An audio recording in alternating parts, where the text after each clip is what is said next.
Hello good morning friends, कैसे हो आप सब लोग। आई होप आप सभी बहुत अच्छे होंगे, मस्त होंगे। और ये देखिए, ये मेरे रूम का हाल क्या हो गया है। ये किसी और ने नहीं, मेरे बच्चों ने ही किया है। कल मेरी बहन की बेटी आई थी और मेरे दोनों बच्चों ने मिलके इस कमरे का ये हाल किया है। मैंने आपको कल वाले वीडियो में ही दिखाया था कि जब बच्चे गंदगी नहीं करते तो साफ़ सफाई में भी ज़्यादा टाइम नहीं लगता है।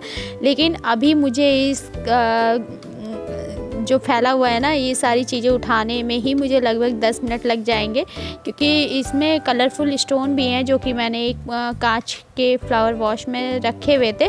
उसको भी बच्चों ने पलट पलट के खेला है। तो मैं यहाँ पे एक बास्केट उठा लाई हूँ और इसी में सारी चीज़ें इकट्ठा करके ले जा रही हूँ, क्योंकि एक एक चीज़ अगर मैं उठाने और रखने लगी ना तो मुझे काफ़ी टाइम लग जाएगा। तो फटाफट से मैं बड़ी बड़ी सारी चीज़ें उठा ले रही हूँ और ये जो स्टोन्स हैं उनको मैं झाड़ू से इकट्ठा कर लूँगी।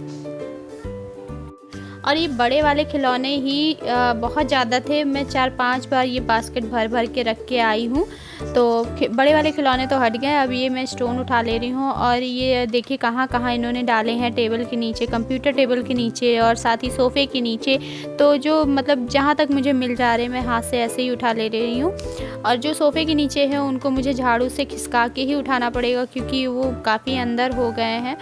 और ये मतलब ये जो सारे स्टोन है ना, मैं इनको इकट्ठा करके रख दूँगी। अभी नहीं, फ्लावर वॉश में रखूँगी। जब मेरे सारे सफाई के काम हो जाएंगे, सारे कामों से मैं फ्री हो जाऊँगी, तभी इस फ्लावर वॉश को फिर से मैं डेकोरेट करके रखूँगी। तो यहाँ भी निकल रहे हैं, कोने कोने में स्टोन चले गए हैं। कहीं पे मुझे खुद घुस के ही निकालना पड़ा है, कहीं सामान खिसक गया है तो मैंने खिसका लिए हैं। पर काफ़ी मशक्क़त करनी पड़ी है एक एक स्टोन बटोरने के लिए।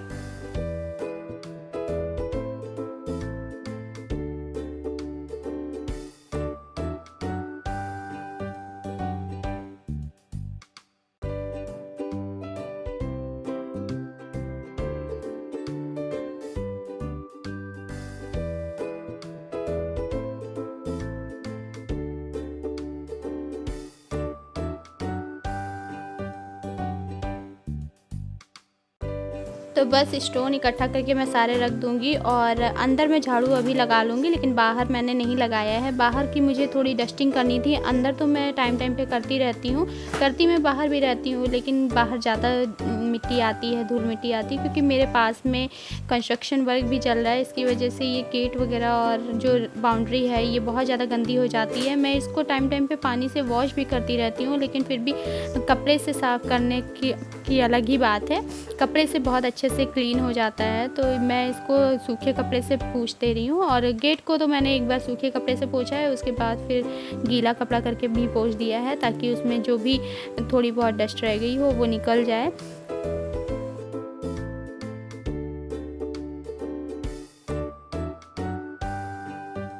और मेरी कहीं न कहीं की सफाई इसी तरह से चलती रहती है। मैं हर दिन किसी न किसी एक जगह को सेलेक्ट कर लेती हूँ साफ़ करने के लिए। सभी दिन सभी जगह की सफाई मैं एक साथ नहीं करती हूँ, क्योंकि इससे थकान भी बहुत लगती है और बाकी के काम पेंडिंग रह जाते हैं। इसलिए मैं सारे काम करते हुए एक एक जगह सेलेक्ट कर लेती हूँ कि मुझे आज ये साफ़ करना है, आज वहाँ साफ़ करना है। तो आज मैंने पोर्च और बरामदा सोचा था साफ़ करने के लिए।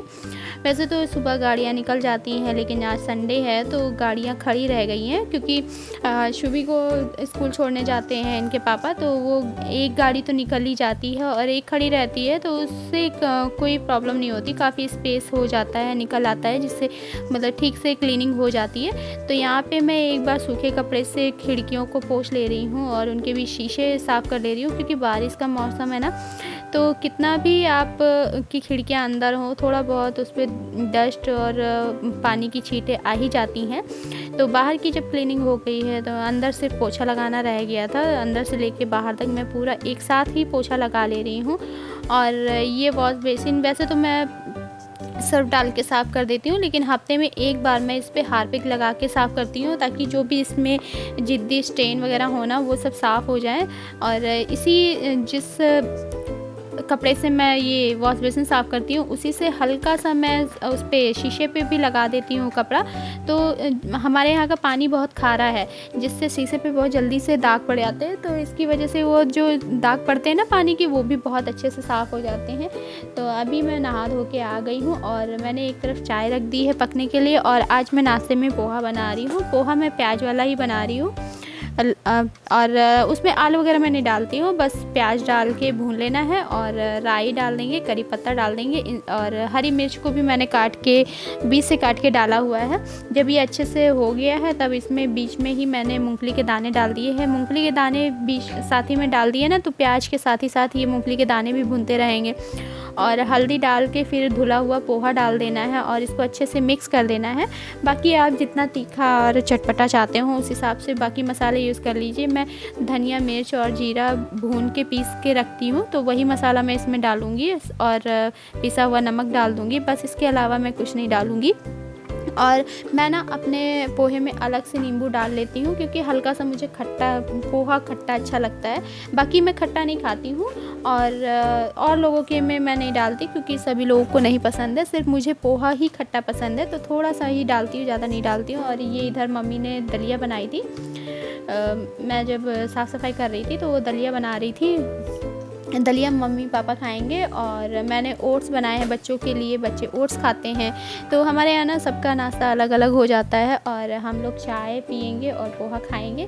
तो चाय भी मेरी रेडी हो गई है, पोहे भी बनके तैयार हो गए हैं, और आप भी आ जाइए हमारे साथ टेस्टी यम्मी नाश्ता करने के लिए।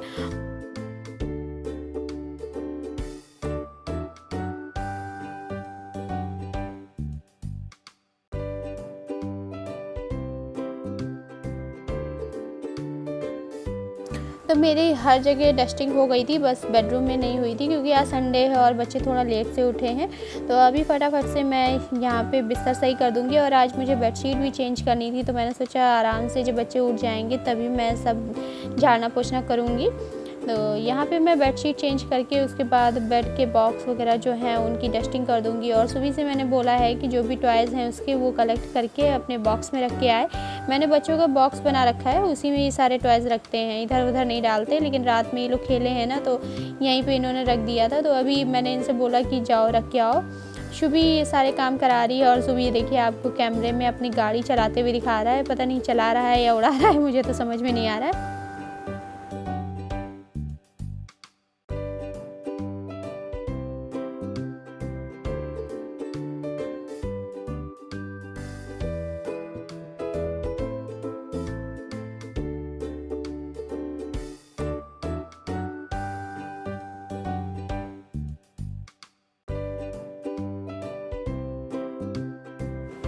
और ये सिलेंडर मैंने बुक किया था, आज ही सुबह बुक किया है, और लगभग 3 घंटे ही हुए होंगे और ये सिलेंडर डिलीवर हो गया है। ऐसा मतलब 1-2 बार और भी हुआ है कि जिस दिन मैंने बुक किया है उसी दिन ये डिलीवर हो गए हैं।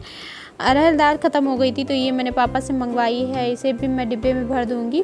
और आज ना मैं ये दाल वाला डिब्बा नहीं धुल रही हूँ, क्योंकि अभी मैंने कुछ ही टाइम पहले धुला था। वैसे तो मैं कोशिश करती हूँ कि धुल लूँ, लेकिन अभी इसमें थोड़ी सी दाल थी भी, पूरी तरह से नहीं ख़त्म हुई थी, तो मैंने सोचा कोई नहीं, अभी डिब्बा इतना गंदा भी नहीं हुआ है, इसी में भर देती हूँ।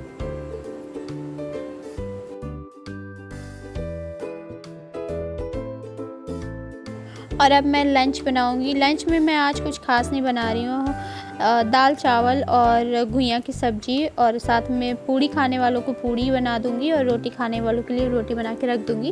वैसे मुझे इसके साथ पूड़ी ही पसंद है। उबली वाली अरबी की सब्ज़ी जो होती है ना, मतलब घुइयाँ को अरबी भी बोलते हैं, तो उबली वाली अरबी की सब्ज़ी होती है उसके साथ मुझे पूड़ी पसंद है। लेकिन जो कच्ची अरबी की सब्ज़ी बनती है वो मेरी फैमिली में बहुत कम पसंद की जाती है, उबली अरबी की ज़्यादा पसंद की जाती है, तो उसके साथ मैं तो पूड़ी ही खाती हूँ। और बाकी मेरे हस्बैंड पूड़ी नहीं खाते हैं और शुभी पूड़ी नहीं खाती है, तो इन दोनों के लिए मैं रोटी बना दूँगी। बाकी जिसको पूड़ी खाना होगा तो पूड़ी बना दूँगी।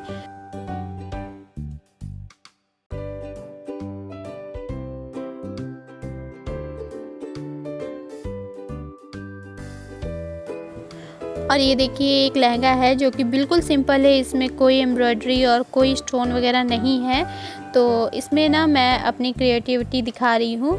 जहाँ पे पिंक है वहाँ पे मैं पिंक स्टोन, और जहाँ पे गोल्डन है वहाँ पे गोल्डन स्टोन पेस्ट कर रही हूँ ताकि ये देखने में थोड़ा सा हैवी लगे। ये बहुत ही सस्ता मिला है, ये 1200 या 1300 के आसपास का है, लेकिन ये बहुत ही प्यारा है। तो यहाँ पे 2 तरह के स्टोन लिए थे और इनको सिर्फ हाफ साइड पे ही स्टिक कर पाए थे, बाकी कम पड़ गए थे, तो बाकी का काम मैं बाद में लाके कर लूँगी। तो आप लोग मुझे कमेंट करके बताना ये कैसा लग रहा है। और अभी मैं शाम को आई थी ऊपर पुदीना लेने, तो इसमें मैंने देखा काफ़ी घास हो गई है, तो ये घास भी मैं निकालने लगी थी। और धीरे धीरे मैंने पहले सोचा कि केवल पुदीने वाले गमले के ही निकाल देती हूँ, फिर मैंने देखा कि सारे गमलों में बहुत ज़्यादा घास हो गई है, तो सबकी जो भी जितनी घास वगैरह थी ना और जंगली पौधे निकले हुए थे वो सारी मैंने निकाली है। तो ये देखिए इतनी ढेर सारी हो गई, और ये बरसात का मौसम है, इस वजह से ज़्यादा तेज़ी से बढ़ गया है। तो देखिए अब पौधों को भी हल्का हल्का फील हो रहा होगा। और ये देखिए इसमें एक फूल निकला था, ये 9 o'clock है और इसका कलर बहुत प्यारा है। और बरसात की वजह से ये देखिए पौधे कितने खिले खिले से लग रहे हैं, कलर बिल्कुल चेंज हो गया है। और ये मतलब इनके पत्ते धुल जाते हैं ना, तो जो बहुत ही सुकून देने वाला ग्रीन कलर होता है ना, वो उभर के आता है। तो इस टाइम पे बाहर अगर देखो तो बिल्कुल सारी चीज़ें साफ़ सुथरी और पेड़ पौधे बिल्कुल खिले खिले से लगते हैं। तो मेरा गार्डन भी बिल्कुल लग रहा है जैसे चहक रहा है। और आज मुझे शुभ की ड्रेस लेने जाना था, तो इस शुभ को मैंने तैयार कर दिया। और ये देखिए शुभ जा रहे हैं अपने पापा के पास। और जो हम लोग को ड्रेस जहाँ से लानी थी वो दुकान काफ़ी दूर थी, तो हम लोग बाइक से ही गए थे।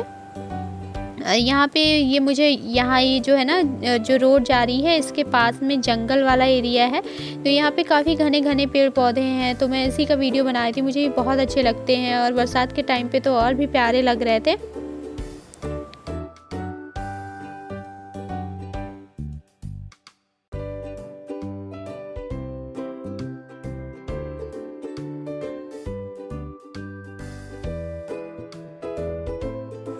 और जब हम शॉप पे पहुँचे हैं ना, तब तक शुभ सो चुका था, तो इसको गोद में लेके शॉपिंग करना बड़ा मुश्किल हो रहा था। तो यहाँ पे जो भी ड्रेस वगैरह दिखा रहे थे यही देख रहे थे। और जब शूज़ लेने की बात आई तो फिर हमने इसको चेयर पे बैठा दिया था। और ये देखिए किस तरह से सो रहा है, बिल्कुल मगन हो गए, कोई फ़र्क ही नहीं पड़ रहा है कि हम कहाँ पे हैं, क्या कर रहे हैं। और ड्रेस हमने ले ली थी। शॉप के अंदर काफ़ी गर्मी लग रही थी, इसलिए बाहर चेयर पड़ी थी, उस पे मैं आके बैठ गई थी, क्योंकि ये गए थे ड्रेस में मोनोग्राम लगवाने टेलर के पास में। मैंने बोला भी था शॉप वाले से कि मैं लगा लूँगी, तो उसने कहा नहीं मैं लगवा देता हूँ। और वहाँ से आके फिर मुझे भी काफ़ी गर्मी लगी हुई थी, तो मैंने सोचा क्यों ना आज मैं शाम को ही जीनों पे झाड़ू पोछा कर लेती हूँ, क्योंकि ऊपर का टाइम थोड़ा सा बच जाएगा। और ये रेलिंग भी मैंने काफ़ी टाइम से क्लीन नहीं की थी, तो इनको भी मैं लगे हाथ पोंछ ले रही हूँ। बरसात में ना जो धूल मिट्टी होती है वो नमी की वजह से चिपक जाती है रेलिंग पे, जैसे इसको भी टाइम टाइम पे पोंछना बहुत ज़रूरी है। तो इसको साफ़ करके फिर मैं सीधे नहा लूँगी। और फ्रेंड्स, अगर आपको मेरा ये वीडियो पसंद आया हो तो प्लीज़ लाइक करिए, न्यू है तो सब्सक्राइब कर लीजिए। मिलती हूँ फिर एक अच्छे से वीडियो के साथ, तब तक के लिए bye bye, love you all.